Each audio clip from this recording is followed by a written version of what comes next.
Good morning, students. Class 12th, Political Science, Chapter 5, United Nations and its Organization. Here is the fifth video of this chapter. In this video, we will study about the reforms in the UN particularly, and it is very important question from your board exams point of view. Let's start the topic. बेटा चीज़ों को थोड़ा ध्यान से समझने की कोशिश करेंगे। रिफॉर्म्स का मतलब आप सब लोग जानते हैं, सुधार। कोई इंस्टीट्यूशन जो कि बहुत लंबे समय से काम कर रहा हो और प्रेजेंट टाइम पीरियड को अगर हम लोग देखते हुए चलते हैं तो हमें लगता है कि इंस्टीट्यूशन को बने हुए बहुत साल हो गए हैं और अब इंस्टीट्यूशन में समय के साथ जो कि पूरी दुनिया में बदलाव आए हैं उसके बेसिस पर उसमें चेंजेस किए जाने चाहिए और उन्हीं चेंजेस को, उन्हीं रिफॉर्म्स को ध्यान में रखते हुए हम सब लोग या सभी नेशंस, मेजॉरिटी नेशंस चाहते हैं कि दैट यूनाइटेड नेशंस ऑर्गेनाइजेशन के अंदर कोल्ड वॉर ख़त्म होने के बाद सिचुएशन बहुत ज़्यादा बदल गई है। सेकेंड वर्ल्ड वॉर में के बाद 1945 के बाद सिचुएशन कुछ और थी। आज के टाइम पीरियड पर इकोनॉमिक पावर को देखते हैं, सोशल पावर को देखते हैं, पॉलिटिकल पावर को देखते हैं, नेशंस की जीडीपी के बारे में बात करते हैं, उनके टेक्नोलॉजिकल एडवांसमेंट के बारे में बात करते हैं, तो नेशंस में बहुत ज़्यादा डिफरेंस आया है। तो उन सभी डिफरेंस को देखते हुए हमें ये लगता है कि United Nations organisation which is the only international organisation, उसमें भी सुधार किए जाने चाहिए। तो वो क्या रिफॉर्म्स हैं, हम किस तरीके से उन रिफॉर्म्स को कर सकते हैं, कैसे कैसे उन रिफॉर्म्स को किया जा सकता है, नेशंस क्या डिमांड करते हैं, किस चीज़ के लिए डिमांड करने की मनाही करते हैं या किस तरीके से नेशंस उसके एडवांटेज नहीं लेने देना चाहते, तो हम सभी उनके बारे में बात करेंगे इन वीडियो में। तो बेटा एक बार आप टॉपिक स्टार्ट करते हैं। Reforms and improvements are the fundamental to any organization to serve the needs of a changing environment, यानी कि समय को देखते हुए, सिचुएशंस को देखते हुए चेंज एक बहुत बड़ी डिमांड है, रिफॉर्म्स एक बहुत बड़ी डिमांड है, इम्प्रूवमेंट्स किसी भी ऑर्गेनाइजेशन की एक बहुत बड़ी डिमांड है कि वो टाइम एंड नीड के अकॉर्डिंगली एनवायरनमेंट को देखते हुए, सिचुएशंस को देखते हुए अपने अंदर चेंजेस लेकर आए, जो कि बहुत ज़्यादा ज़रूरी है।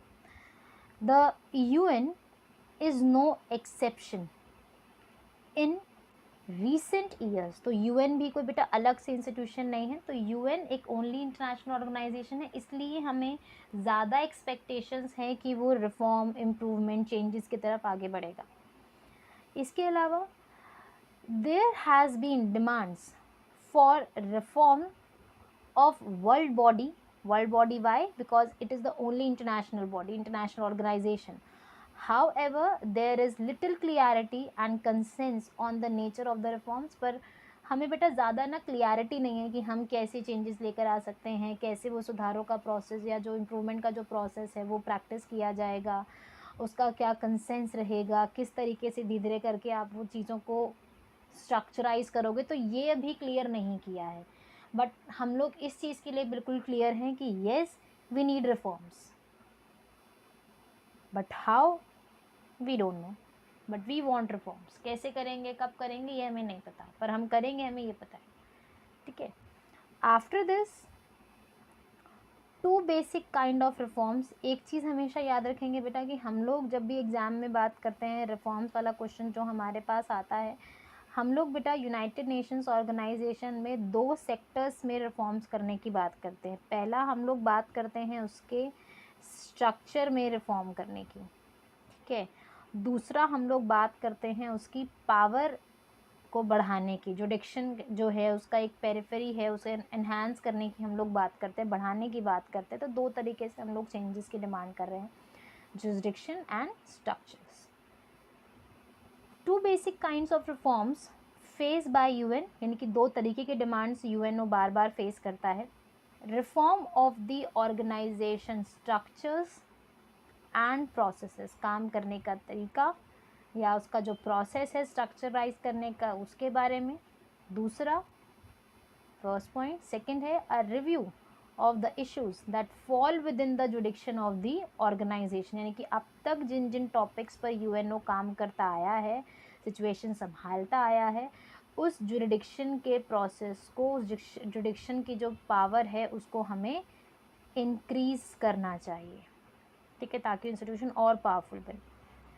Almost everyone is agreed that both the aspects of reforms are necessary. What they cannot agree on is precisely that what is to be done, क्या किया जाए, कैसे किया जाए और कब किया जाए, पर करना है हमें ये पता है, ठीक है। Next is on the reform of the structure and process, the biggest discussion has been on the functioning of the Security Council. ये इम्पॉर्टेंट है क्योंकि जब भी हम उसके स्ट्रक्चर की बात करते हैं तो सवाल उठते हैं उसके सिक्योरिटी काउंसिल के स्ट्रक्चर पे। Related to this has been the demand for an increase in the United Nation Security Council's permanent and the non permanent membership. आप पहले इसको जानने से पहले आपको UN Security Council, United Nation Security Council का स्ट्रक्चर पता होना चाहिए। बेटा there are 15 nations in total, 5 permanent,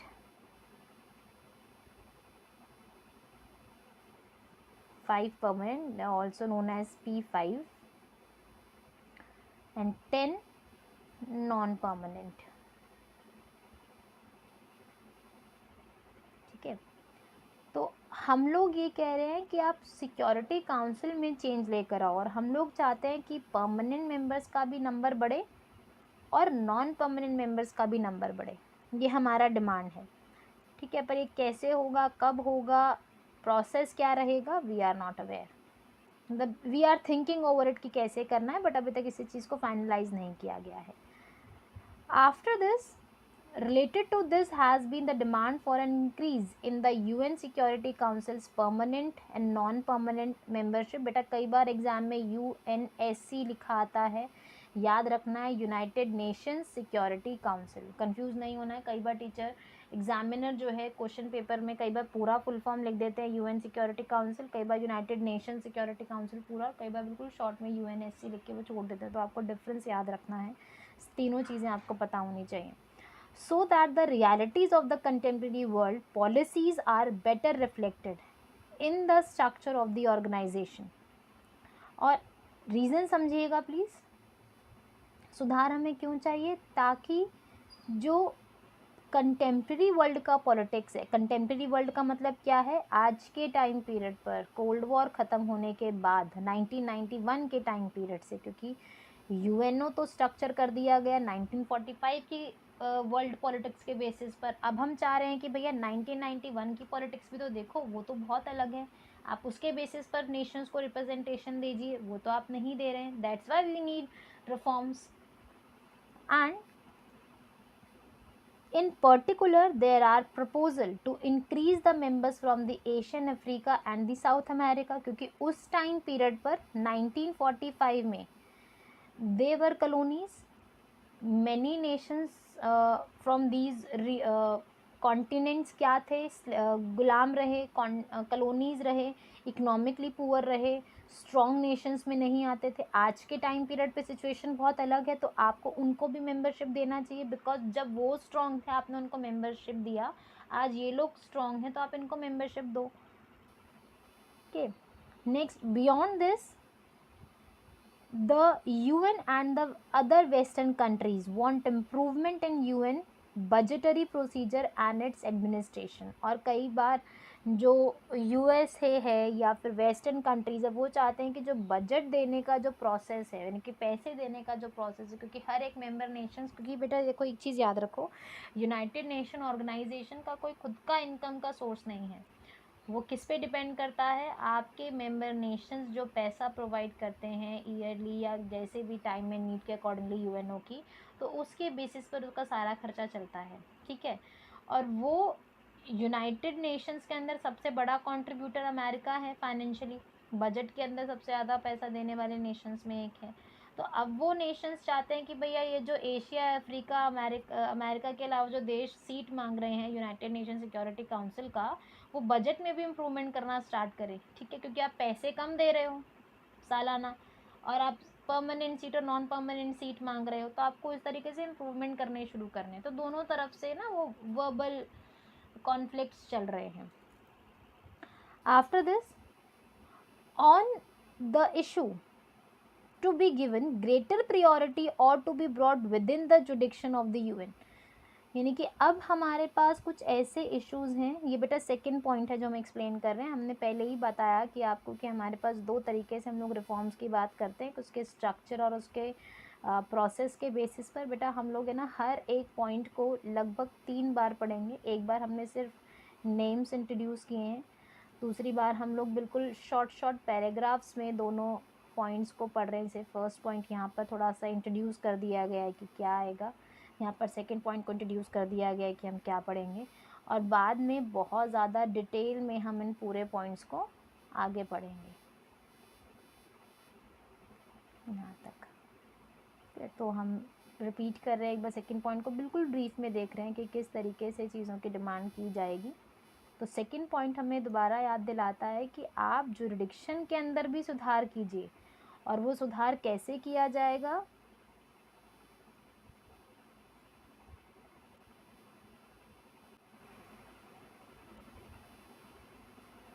वो सुधार के लिए हम कह रहे हैं कि आप कहीं ना कहीं जुरिडिक्शन को या फिर उसका जो काम करने का जो पेरिफेरी है आप उसे इन्हांस कीजिए, उसे और पावर दीजिए काम करने के लिए।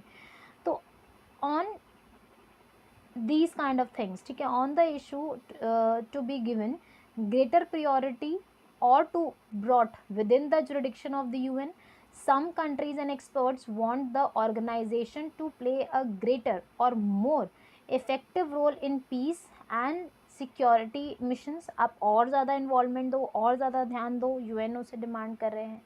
और कुछ नेशंस मतलब दो चीज़ें हैं, कुछ नेशंस चाहते हैं कि भाई शांति बनाए रखने के लिए और काम करें, नेशंस की सिक्योरिटी के लिए और काम करें, उनकी सेफ्टी के लिए और काम किया जाए, और दूसरी तरफ नेशंस चाहते हैं कि भैया ये सब चीज़ें तो चल ही रही है पर और चीज़ों पर भी ध्यान दो, जैसे कि नेशंस का हेल्थ है, एजुकेशन है, एनवायरनमेंट जैसी चीज़ें चल रही हैं, पॉपुलेशन बहुत ज़्यादा बढ़ रहा है, ओवर बर्डन है पॉपुलेशन का, उसके ऊपर ध्यान दो, ह्यूमन राइट्स के ऊपर ध्यान दो, जेंडर और सोशल जस्टिस की डिमांड करते हैं नेशंस, तो उसके ऊपर ध्यान दो। तो बेसिकली वो कह रहे हैं जुरिडिक्शन के अंदर शांति और सुरक्षा, ये दो चीज़ें तो है ही उसके ऑब्जेक्टिव में, पर आप इसके साथ साथ इन इश्यूज़ पर भी काम करें। अगर आप काम करते हैं तो आप अपने काम करने का पेरिफेरी और बढ़ा रहे हैं, अपना जुरिडिक्शन और ज़्यादा बढ़ा रहे हैं। Let us look at both the sets of the reforms with an emphasis on the reform of the structure and process. हम शुरुआत करेंगे structure और process वाले से। The UN was established in 1945 immediately after the Second World War. ये statement बेटा हमने अभी भी देखा। The way it was organized and the way it functioned reflected the realities of the world politics after Second World War। यानी कि बेटा जो इंस्टीट्यूशन आपके पास था, वो इंस्टीट्यूशन जो कि 1945 में आपने बनाया, और 1945 के बाद अब जो इंस्टीट्यूशन काम कर रहा है उसमें कुछ ना कुछ अंतर आया है, क्योंकि नेशंस बदल रहे हैं तो सिचुएशंस में बदलाव तो आना ही था। अब सवाल यहाँ पर ये है कि आप कहीं ना कहीं उन सभी रियलिटीज़ को भी रिफ्लेक्ट करें, आप उन सभी रियलिटीज़ को साथ में लेके चलें, ठीक है। And after cold war those realities are different, यानी कि दुनिया बदल गई है सेकेंड वर्ल्ड वॉर में के बाद की दुनिया में और कोल्ड वॉर के बाद की दुनिया में बहुत अंतर है। तो you need to see the difference, and what is the difference, let us try to point it out. वो डिफरेंस क्या है कि second world largest nation, second most powerful nation या सेकेंड वर्ल्ड जिसे आप डिफाइन कर रहे थे वो ख़त्म हो गया, इट वाज डिसइंटीग्रेटेड, कोलैप्स हो गया है। अब यूएसए का यूनिपोलैरिटी है, स्ट्रॉन्गेस्ट नेशन है आज के टाइम पीरियड पर हर टर्म में। जो रिलेशनशिप थे किसके, यूएसए और यूएसएसआर के, उसमें प्रॉब्लम थी।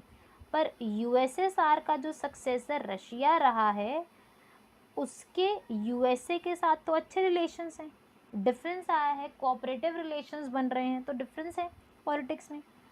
अब China is very strong country in the Asia, India is also growing very rapidly, तो उसको भी आप इम्पोर्टेंस दो। The economy of Asia are growing at the unpredicted या अनप्रिटेंडेड रेट है कि आप एक्स्ट्रॉर्डिनरी तरीके से बढ़ रहे हैं, क्योंकि 1945 में जब कोल्ड वॉर शुरू हुआ या जब सेकेंड वर्ल्ड वॉर ख़त्म हुआ, आपने यूएनओ सेटअप किया, तब यहाँ के नेशन ज़्यादातर कॉलोनीज़ में रहे, तब उनकी इकोनॉमिक सिचुएशंस बहुत ज़्यादा ख़राब थी, आज़ादी नहीं हुए थे। आज़ादी मिली 1945, 1947, 1949, 50 तक जाते जाते इंडिपेंडेंट होते रहे एशिया अफ्रीका के देश। अब क्या है, आज़ाद हुए, इकोनॉमी को संभालने की कोशिश की, और इकोनॉमी को जो संभाला वो एक अच्छे अमाउंट में इकोनॉमिक ग्रोथ देखने को मिला। तो अगर आपके लिए एक स्ट्रॉन्ग इकोनॉमी होना बहुत ज़रूरी है नेशंस को इम्पोर्टेंस देने के लिए, तो आज के टाइम पीरियड पर उन 5 परमानेंट मेंबर्स के अलावा भी बहुत सारे देश हैं जो कि स्ट्रॉन्ग इकोनॉमीज़ रखते हैं। आप उनको तो एड्रेस ही नहीं कर रहे हो पूरे इंस्टीट्यूशन में, तो where are those nations in the whole picture. After this हम लोग बात करते हैं कि many new countries have joined the UN, and as they became the independent from the Soviet Union, क्योंकि 15 nations में डिसइंटीग्रेशन हो गया, ठीक है। 15 nations में डिसइंटीग्रेशन के बाद पहले तो आप सब उनको सिर्फ यूएसएसआर के नाम से जाने थे, अब वो अलग अलग देशों के नाम से जाने जा रहे हैं, उनकी अलग अलग आइडेंटिटी आ गई है। यूक्रेन है, ठीक है, चेकोस्लोवाकिया, चेकोस अलग हुआ, स्लोवाकिया अलग देश बन गया, ठीक है, बेलारूस एक अलग देश बन गया, जर्मनी को आपने अलग तरीके से क्या कहते हैं रिप्रेजेंटेशन देना स्टार्ट किया, ईस्टर्न जर्मनी को। अब ये अलग अलग देश निकल के आ रहे हैं, तो आप उनकी जब आइडेंटिटी अलग आ गई है, तो वो नेशंस भी आपके पास मेंबरशिप ले रहे हैं यूएनओ में, तो आप उनको भी एक आइडेंटिटी प्रोवाइड करो, उनको भी कुछ पावर दो। तो ये सब चीज़ों की डिमांड हर नेशन करने लग रहा है। A new set of challenges confirm the world genocide, civil war, ethnic conflict, terrorism, nuclear proliferation, climate change, environment degradation and epidemics, यानी कि इन सब चीज़ों के बारे में भी नेशंस चाहते हैं कि यूएनओ बात करे। इन सब चीज़ों के बारे में भी ये नए चैलेंजेस हैं आपके लिए आज के टाइम पीरियड पर। पीस मेंटेन करना कोई बहुत बड़ी चीज़ नहीं हो रही, क्योंकि आपकी शांति सिर्फ और सिर्फ है ना, लोगों को वॉर करने से रोक दोगे तो शांति नहीं मेंटेन रहेगी। आपको पीस मेंटेन करने के लिए टेररिज्म भी रोकना है, आपने न्यूक्लियर प्रोलिफिकेशन भी रोकना है, आपने एनवायरमेंटल डिग्रेडेशन भी रोकना है, जो पेंडेमिक्स चल रही हैं, जो महामारियाँ फैल रही हैं, जो अलग अलग डिजीज़ फैल रही हैं, फॉर एग्जांपल कोविड-19 जो आज के टाइम पीरियड पे इतना बड़ा पेंडेमिक बना हुआ है, तो आप उसको रोकना भी आपके लिए ज़रूरी है, और वो उतना ही ज़रूरी है जितना कि वॉर को रोकना। तो यूएनओ को उसके लिए भी काम करना है, और ये सारे के सारे काम उसके पास 1945 में नहीं थे, ये काम उसको दिए गए हैं 1991 के बाद। तो नेशंस जब ये काम बढ़ गए हैं, चैलेंजेस बढ़ गए हैं, टारगेट्स बढ़ गए हैं, तो आप नेशंस को भी उस तरीके से पावर्स दो इन सब चीज़ों में बोलने के लिए, पावर रखने के लिए, परमानेंट मेंबरशिप और नॉन परमानेंट मेंबरशिप देने के लिए। इसके अलावा बेटा, in this situation in 1989 as the cold war was ending, जब ख़त्म हो रहा था, डिसइंटीग्रेशन का प्रोसेस शुरू हो गया यूएसएसआर में, the question facing the world was, is UN doing enough? क्या 1989 के टाइम पीरियड पर जब यूएसएसआर ख़त्म होने लगा, बाइपोलैरिटी से आप यूनिपोलैरिटी की तरफ बढ़ रहे हो, क्या आपको लगता है कि यूएन अपना काम बहुत अच्छे से कर रहा है? क्या वो जिस तरीके से बाइपोलैरिटी में अपने आप को बैलेंस रख पाया, यूएसए और यूएसएसआर को, क्योंकि यूएसए यूएसएसआर को रोकने के लिए यूएसएसआर को रोकने के लिए यूएसए था, यूएसए को रोकने के लिए यूएसएसआर था, दोनों को मीडिएट करने के लिए आपके पास यूएनओ है। अब यूएसएसआर नहीं है आपके पास, तो क्या आप अकेले यूएसए को रोक पाओगे जब वो यूनिपोलैरिटी का एक सुपीरियर नेशन बन चुका है, हेजेमनाइज एक नेशन बन चुका है? तो क्या आप अपने लेवल पर are you doing enough to control the things? Is it equipped to do what is required? क्या वो पूरी तरीके से हर चीज़ों से लैस है? इकोनॉमिकली, सोशली, टेक्नोलॉजिकली एडवांसमेंट की जब बात करते हो, तो क्या आपके पास वो सब चीज़ें हैं उसे रोकने के लिए? एंड हाउ, और आप ये सब चीज़ें कैसे करेंगे? And what reforms are necessary to make it work better? अब आप कह रहे हैं कि हमें चीज़ों को सुधारना है, चेंज करना है, सिचुएशंस बदल रही हैं, आप यूएनओ में चेंज लेकर आना चाह रहे हैं, तो आप ये सुधार पहले तो करोगे कैसे? किस तरीके से सुधार लाए जाएंगे? And for the past decades, कई पिछले 10, 20, 30 सालों से a half member states have been trying to find the satisfactory and practical answer to these questions. जब भी जनरल असेंबली का मीटिंग होता है, सिक्योरिटी काउंसिल का मीटिंग होता है, Nations come and they used to ask the same question in each and every annual meeting, that when you will reform the institution, how you will reform the institution, what kind of steps you are going to take for the reformation, और ये सारे काम कैसे किए जाएंगे, कब किए जाएंगे, प्रोसेस क्या रहेगा, वो जानना चाहते हैं, पर there is no answer, and but still we are looking for the answer. इसके बाद बेटा हम लोग specifically reforms of structures and processes के बारे में डिटेल में बात करेंगे नेक्स्ट वीडियो में।